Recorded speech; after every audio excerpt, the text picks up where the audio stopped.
הלו, שלום. אתה רוצה להזמין? כן, אני מדבר עם פיצה? כן, פיצה כמעט חינם, דימונה. טוב, אוקיי. תודה. אח שלי? מה? אתה רוצה להזמין, אחי? כן, הזמנה גדולה. של כמה? 3 מגשים. 3 מגשים עם מה? חצי ראשון, חצי זיתים, חצי פטריה. חכה, אני רושם, אח שלי. במגש הראשון מה לשים? חצי זיתים, חצי פטריה. אתה מגיע לפה, נכון, אחי? לא, למשלוח. אין לנו משלוחים, אח שלי. אז אני אגיע, איפה זה? זה פיצה כמעט חינם, דימונה, ליד המקסיקני. בסדר, נראה.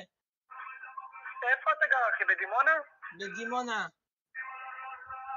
סבבה, אז תבוא לקחת, אח שלי. אוקיי, מגש שני, אתה שומע? מגש ראשון אמרת לי חצי זיתים? חצי פטריה. חצי פטריות? כן. חצי זיתים, חצי פטריות? כן.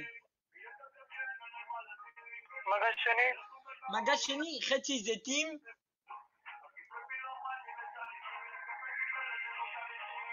כן. חצי זיתים.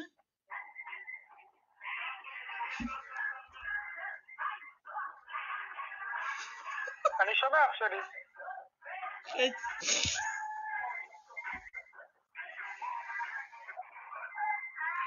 הלו?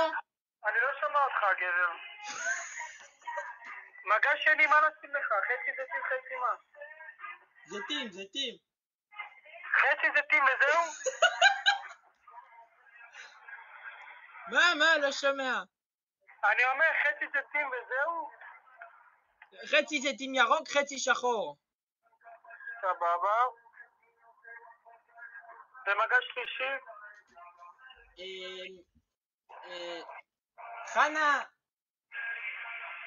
יעקב. שנייה. חנה, מה את רוצה בפיצה, כפרה? אני רוצה המבורגר.